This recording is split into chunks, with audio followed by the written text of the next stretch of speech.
Let's get salty! Hey everyone, Zeddy here again today with a brand new video, and as promised, we have our updated best decks video since the Tony ban went live. We also have some twist recommendations. It's a little bit of a different story over there. We'll talk about it when we get to it, but I've compiled I put some bonus standard decks in again. 5 decks for standard, wild and twist, where you can reasonably expect to climb, whether it's to silver, gold, platinum, diamond, or legend for the very first time. As always, craft at your own risk. You never know when the next bounce patch is coming, and we do know one is coming that will address Druid, so keep that in mind.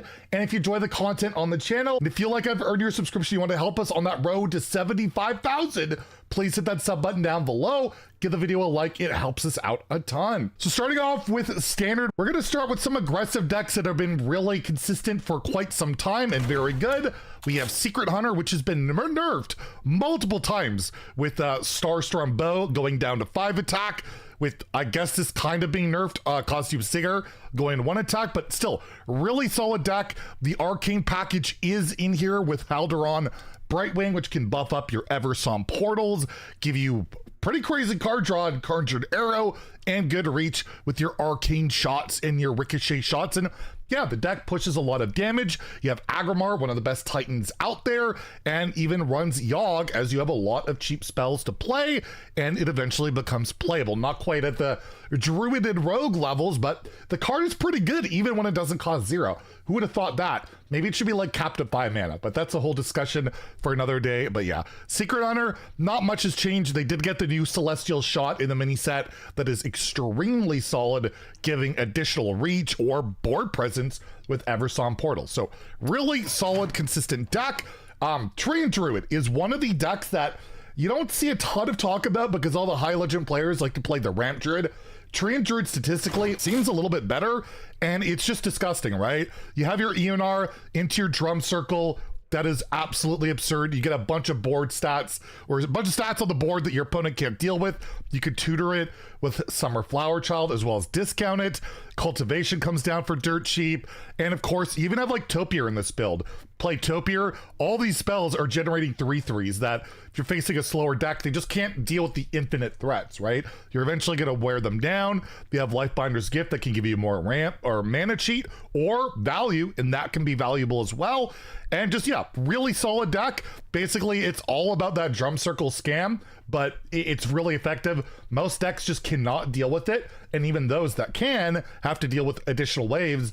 So this deck just does really well against a lot of things, but if you get completely wiped out, yeah, probably gonna lose as well. Enrage Warrior has really emerged as one of the top decks in the game. It's the best warrior deck. It just is. It's better than Odyn. It's better than like XL Odyn. It's really solid.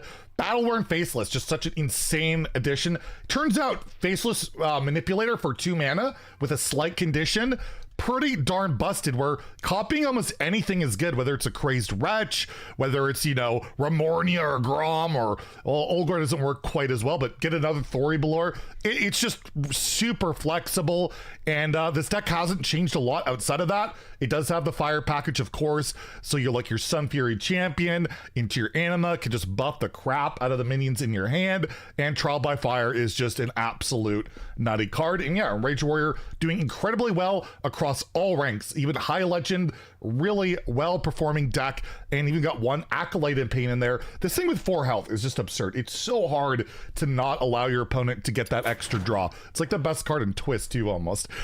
Mech Rogue, still really good. Mech Rogue, I mean, it did get nerfed, of course. Snoop lost stats, so the deck's burst went down a tiny bit. It still gives you a coin. It's still 3 mana.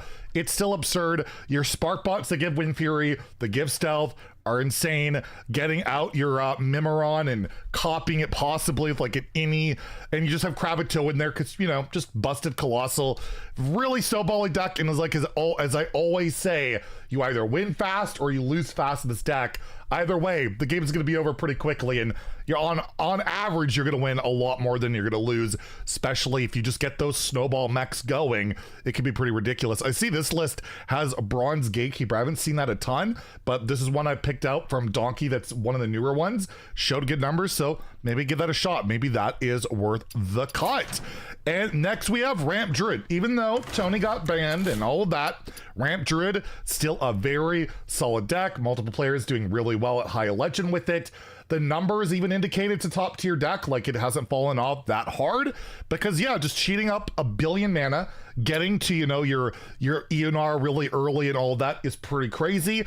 This deck, this version, is now more focused on Ignis, where you can get multiple of them with Fizzle, and in the slower matchups you have ETC, which can give you Freya, which can copy your hand, giving you multiple Fizzles, basically allowing you to go infinite. So this is like an infinite build, and most matchups you don't need that, but for those that you do, you have that there. But just have busted combos like Fraudus Lotus Seedling when it blossoms, play it with Solar Eclipse, you're drawing 4 cards and gaining what, 20 armor. When it's blossomed, it's 10 armor. Is ridiculous.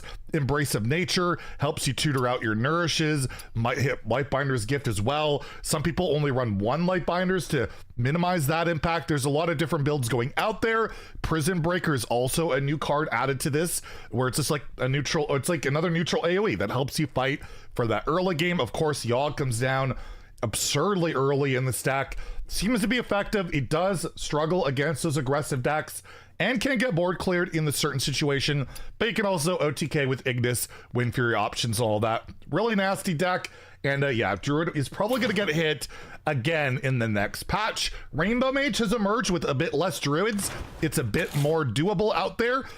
This build has Yogg Saron in it, 1 Elemental Inspiration. You have Lady Nazjar in there to give you discounts to help OTK against those really armor-heavy decks in Druid and Warrior, and this deck just always seems to not be top tier, but always on the cusp. It's always a really solid deck. It's probably one of my favorite of the meta because it reminds me of old Malagos Druid. I just feel like you don't have to work hard enough for your Sif combo. It's a little bit lame that, oh, I just have 9 mana and my opponent blows up. Other than that, I do enjoy it.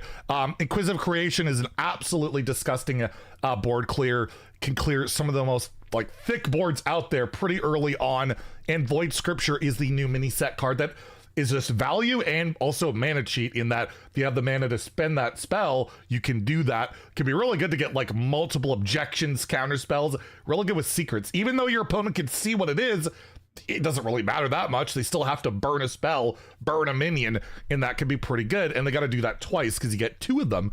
So yeah, Rainbow Mage also doing quite well. Odyn Warrior is fine. Odyn Warrior is performing well. It struggles against the Druids, and there's quite a bit of them still, so be aware of that. The Sanitized nerf didn't kill the deck. The Hammer nerf didn't kill the deck. They're still playable cards. This version doesn't run Yogg. If you want to consider it, you can throw that in there possibly. But overall, this seemed like the most consistent version of Odyn Warrior, where you just really want to play Odyn and kill your opponent. That's what it's really about. And then lastly, Silverhand Paladin really seems to be a top performing deck at a lot of ranks. I don't see it a lot, but I'm going to recommend it. This version's pretty top heavy with Leviathan, Countess, and Anachronos, Amethyst, the new Titan, but a lot of good early game cards with your 1-drops, your dudes, your Buffett Biggins, your Muster for Battles, your Jukebox Totem. So you try and really stick that early board. And if that doesn't work out, where you just kill your opponent with Crusader Aura, you can curve into that insane late game and possibly just scam with the Countess. But yeah, the deck seems to be performing pretty well, like every rank. So give it a shot if you like that style of Paladin. Moving on to Wild, not very diverse. The next 2 modes, not diverse really at all, unfortunately. Quest Druid is basically the best deck in the mode. I hit Legend off stream. I haven't been streaming lately, been dealing with some stuff behind the scenes, but I was playing on my phone, Nova in my lap, and like 80+% win rate to Legend, barely paying attention because Yogg for 0 is dumb. Arcane Giants for 0 on like turns 3 and 4 are dumb. 0 mana draw 2 is dumb. The damage output of this deck is dumb. It's just insane. You gain 1 million armor, you gain 1 million attack, you can cheat out 1 million stats, you can steal and clear the board for 0 mana. Really efficient deck. It struggles against like the Miracle Rogues that loath you to death, or people that run like a lot of freezes, taunts, armor gain. But other than that, you are just going to be really crushing most decks. It beats aggro, it can beat the late game decks with just the insane damage output. You can get a lot of groovy cats and just have a ridiculous hero power. really solid, really nasty deck. One that I was hoping would get hit in that wild patch. It didn't. I hope they'll consider doing more changes for Wild, but as it stands, this deck is like near tier. As is Miracle Rogue, also really disgusting. All you do is draw for like 0 mana. You play your Mailbox Dancers and Shadow Step them to get a bunch of coins, and play like Arcane Giants and Edwins and Yogs really cheap, like turns 3 and 4, and then you Loatheb and your opponent can't do anything about it. It's pretty degenerate. I've had one opponent that drew over 20 cards on turn 2 and play like a 40-something Edwin. It's just the way it is. It's the way the deck is. It's disgusting, and it's very effective. So if you want to try it, it's probably pretty fun to play. I haven't really played it myself, but overall, it's pretty darn tilting to face, as is most things in Wild. Next is Shadow Priest, really good aggressive deck. Got the new card from the Caverns of Wonders. Chips Chirurgeon is really solid, and the rest is just, you know, go face, play pirates, stick stuff. It's very effective, very good. Void Touched Attendant is a disgustingly broken aggressive card, but yeah, you queue into that Quest Druid, you're gonna be pretty sad because you're gonna get absolutely shreked. Even Shaman, again, a deck so good, bots get to legend with it. It's still really good. There's nothing really new about it. The newest card, I believe, is Ancient Totem, and this version's not even running Golganeth. I've been seeing that this is too slow these days. Give it a go, give it a shot if you want to. You know, a lot of these cards are pretty old, so you might have them, but regardless, yeah, even Shaman, still really good. And even Warrior, even without the Sanitize, seems to be good. It's really good at farming the bot decks. If you're facing a lot of wild bots that like to play Pirate Rogue and even Shaman or Shadow Priest, all those decks, you farm them. You can even beat like Quest Druid because you can out armor them. And if you like tech in, this ETC doesn't have Bulwark in it, but let's say you want to put Bulwark instead of Coerce, you could try and beat Quest Druids by just bulwarking them. That takes away like 4 face hits. It's pretty effective. And yeah, this deck can also rat stuff, and BGH is in there, I'm assuming, for like the Giants from Miracle Rogue and all of that. But overall, quite even Warrior still solid, just not quite what it was. Can't really run Ignis anymore. Sanitize not there, so it's just a little bit sad to see what happened to Even Warrior. And then in Twist, I'm just going to show this. These are the win rates in Twist. It's a 2-class format. I will recommend some Rogue decks because Rogue seems to be okay at like higher ranks, but overall, it's a Warlock and a Paladin meta because it's the XL format, and they can really abuse that. XL Handlock seems to be the best style of Warlock deck. I've seen variants that run Reno. I've seen variants that have done a Cthulhu package. I'm just gonna go with a solid, like, you play Mountain Giant when you hit 20 HP now, because you've lost 20 health. It's 0, so that comes down cheaper. Mountain Giants, got N'Zoth, you got your big boys, you got Shadow Flame to clear the board. One of the newer cards in here is Timeline Accelerator, because it helps you draw out, like, just getting a heal bot. Thinning your deck is nice. Dark Bomb can cycle, and it even has the old Emperor into Leroy Faceless PO combo, which is pretty darn effective. You got Sylvanas, just a really solid deck, and 8 mana Jaraxxus is pretty darn cracked. You get that online, it's really hard to beat that, especially in a mode like Twist. And yeah, Warlock, Handlock, doing really well. So the first season, Warlock was breaking it with Chamber Visitus, and now Warlock breaking it by just being, well, more traditional Warlock. And the other thing that's really going off is Hand Buff Paladin. This isn't a 40 card deck. This is just playing a bunch of hand buffers and murdering your opponent with chargers, whether it be a Leroy Jenkins, an Argent Commander, Don Honcho, seeing meta play. That's what happens when you take, what, 3 or 2 mana off of it. Not too bad. And you got Bran in here, and just couple up an Echoing Oozling or whatever. This deck has been performing really well for a lot of people. I've seen it like top 5 legend already. So yeah, if you're looking for some hand buff Paladin, it's pretty good. And Bronze Dragon Knight, that buff is pretty huge, because now that it has Taunt, your opponent can't ignore it, and they might just outright die. Believe me, I've died from that already. Also, anything like Secret Paladin, I don't know. This is like a day 1 deck. It was pretty cool. I don't know how good it is now, but it's really cool. It's got Finja, 5 mana Mysterious Challenger, which allows you to really thin your deck, draw out your Murlocs. Basically, you want Bluegill, Murloc, War Leader, Old Murkai, bring them all back with anything can happen, murder your opponent, and you just have really good like tempo early game. into that Mysterious Challenger. It's really hard to deal with that, as if you remember, that was pretty busted at 6 mana, so you can imagine at 5. And also this card, Rooney, is just really good. Those locations are just insane. Almost all the locations, like, you're always going to get a decent option. Whether it's like drawing cards, removing the board, getting some minions, super good. And yeah, Paladin really thriving so far in Wonders XL. And I'll throw 2 Rogue decks out there. I had a lot of fun playing 40 card Jade N'Zoth Rogue. It didn't really win a lot. I'm not gonna lie, it didn't feel that great.